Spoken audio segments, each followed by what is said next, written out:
Kevin the Mobile Crane.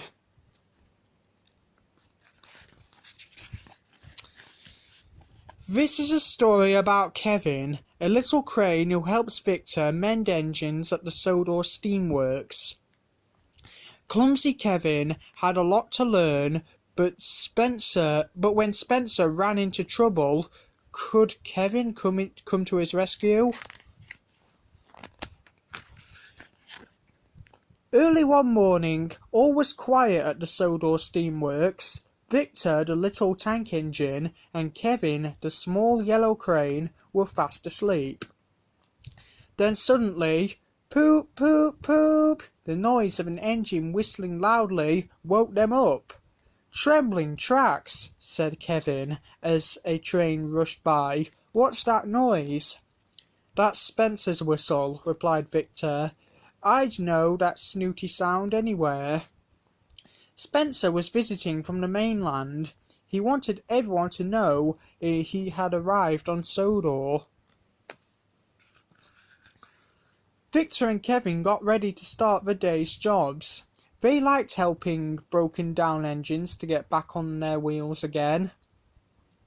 "Let's get to work, Kevin," said Victor busily. "Yes, boss," yawned Kevin. He wheeled sleepily to a corner of the works, but he wasn't watching what he was doing, and dropped some engine parts. They landed with a clang. Victor shut his eyes. "Kevin, slowly, slowly." "Sorry, boss," said Kevin. "It was a slip of the hook."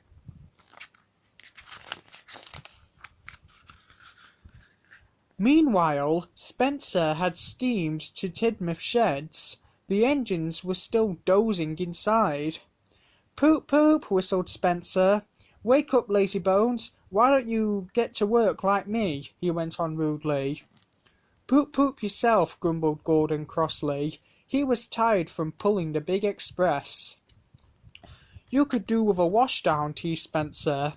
"Look at how shiny my silver paint is." This made Gordon even crosser. "You're too big for your buffers," Thomas puffed.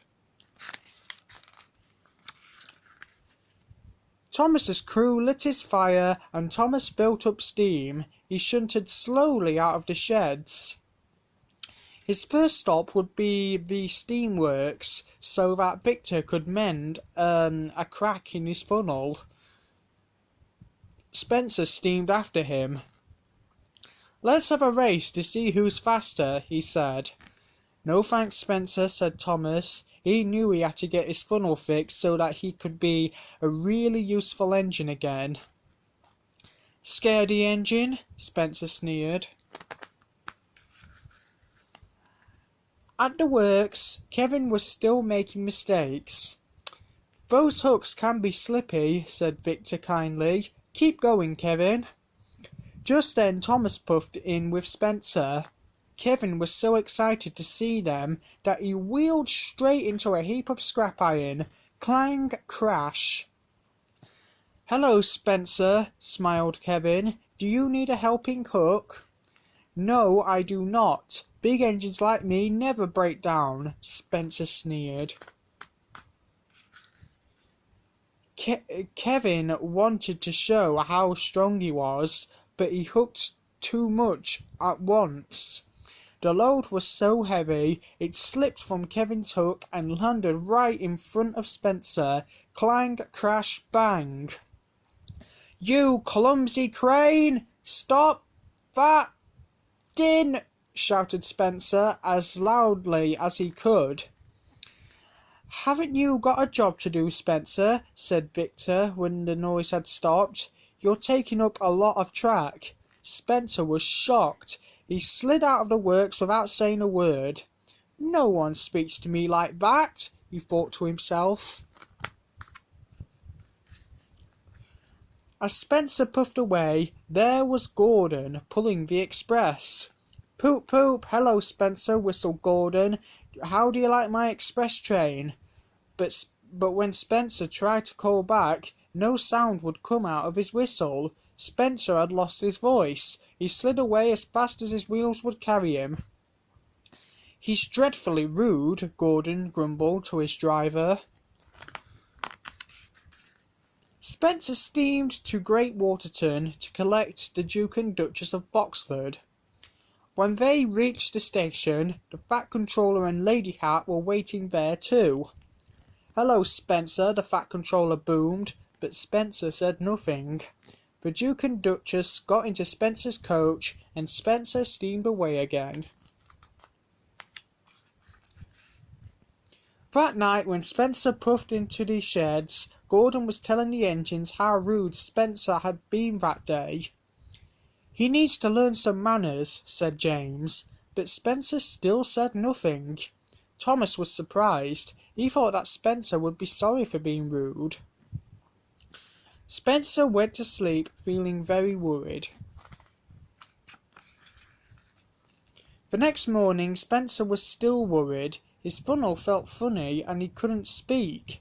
He knew that he couldn't go to the steamworks to be mended because he had been unkind to Kevin.